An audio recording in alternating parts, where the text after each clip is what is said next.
उत्तर प्रदेश में निकाय चुनाव की घोषणा के बाद से सभी राजनीतिक पार्टियों ने अपनी तैयारियों में तेजी ला दी है। तैयारी इस बात को लेकर के है कि किसको चुनावी मैदान में प्रत्याशी बनाया जाए। सहारनपुर में बहुजन समाज पार्टी ने पूर्व केंद्रीय मंत्री और पूर्व सांसद काजी रशीद मसूद की पुत्रवधू खदीजा मसूद को मेयर प्रत्याशी बनाया है। बहुजन समाज पार्टी की ओर से शमशुद्दीन राइन जो कि बसपा के वरिष्ठ नेता हैं, उन्होंने इसकी घोषणा कर दी है। इसके अलावा अभी भाजपा, समाजवादी पार्टी, कांग्रेस और कुछ और जो छोटे दल हैं उनकी ओर से भी तैयारियां शुरू कर दी गई हैं और जल्दी ही किसे चुनावी मैदान में उतारा जाएगा इसकी घोषणा हो जाएगी। भारतीय जनता पार्टी, भाजपा इस वक्त सबसे ज़्यादा मजबूत पार्टी है, सत्ता में है और जिसका मुकाबला होगा भाजपा से होगा। समाजवादी पार्टी कह रही है कि हमारा मुकाबला होगा तो भाजपा से होगा और बहुजन समाज पार्टी भी ये बात बार बार कह रही है कि हमारा मुकाबला किसी से है तो भाजपा से है, बाकी कोई फाइट में नहीं है। लेकिन बहुजन समाज पार्टी, समाजवादी पार्टी, दोनों ही पार्टियों को अगर मुकाबला सशक्त तरीके से करना है तो भाजपा से ही उनका मुकाबला होगा। कांग्रेस की स्थिति कमज़ोर मानी जा रही है। ये कोई लुकी छुपी बात नहीं है कि कांग्रेस अपने सबसे खराब राजनीतिक संकट से गुजर रही है। अब बात करते हैं सहारनपुर में निकाय चुनाव की। सहारनपुर में खदीजा मसूद को बहुजन समाज पार्टी ने मेयर प्रत्याशी घोषित कर दिया है। अभी दूसरी राजनीतिक पार्टियों के पत्ते खुलने बाकी हैं, वहां से भी काफ़ी नाम चर्चा में हैं। किसको चुनावी मैदान में उतारा जाएगा, जल्दी ही इसका फैसला भी होने जा रहा है। रामपुर मनियारान की अगर हम बात करें तो बहुजन समाज पार्टी से कई महिलाएं टिकट की उम्मीदवार हैं, यानी कि दावेदार हैं। वो चाहती हैं कि चुनावी मैदान में उनको टिकट दिया जाए। कुछ अभी सामने आई हैं और कुछ अभी नाम सामने नहीं आए हैं, वो ऐन वक्त पर आएंगे।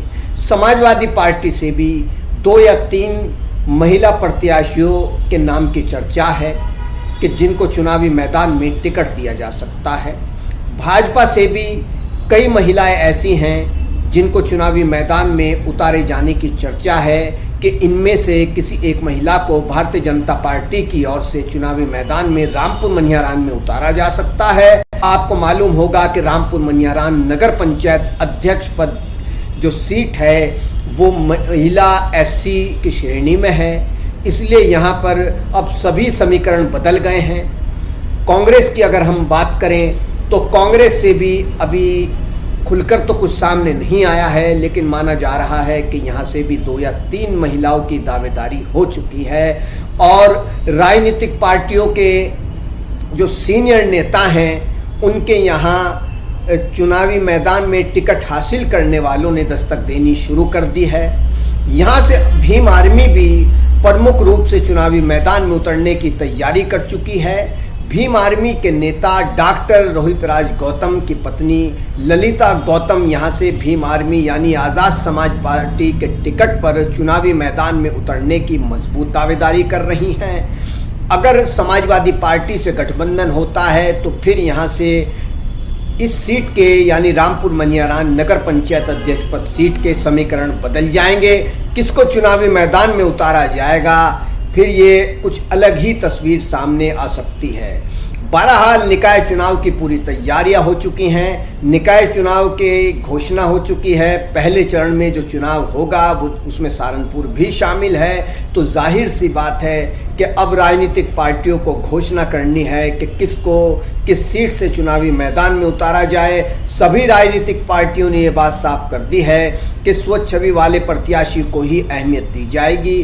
बाकायदा जिन पार्टियों के नेताओं को ये जिम्मेदारी दी गई है कि वो प्रत्याशी का चयन करें, उनको पार्टी हाईकमान ने ज़रूरी हिदायत, आवश्यक नसीहत भी कर दी है कि स्वच्छ छवि वाले प्रत्याशी को ही चुनावी मैदान में किस्मत आजमाने का मौका मिलेगा और ऐसे प्रत्याशियों को कि जिनका विरोध ना हो, कहीं ऐसा ना हो कि पार्टी में किसी ऐसे प्रत्याशियों को को चुनावी मैदान में उतार दिया जाए कि जिसका विरोध पार्टी में ही हो और उसका नुकसान आपसी गुटबाजी की वजह से पार्टी को उठाना पड़े। तो कीजिए हमारे चैनल को सब्सक्राइब, वीडियो को लाइक कीजिए, शेयर कीजिए। धन्यवाद।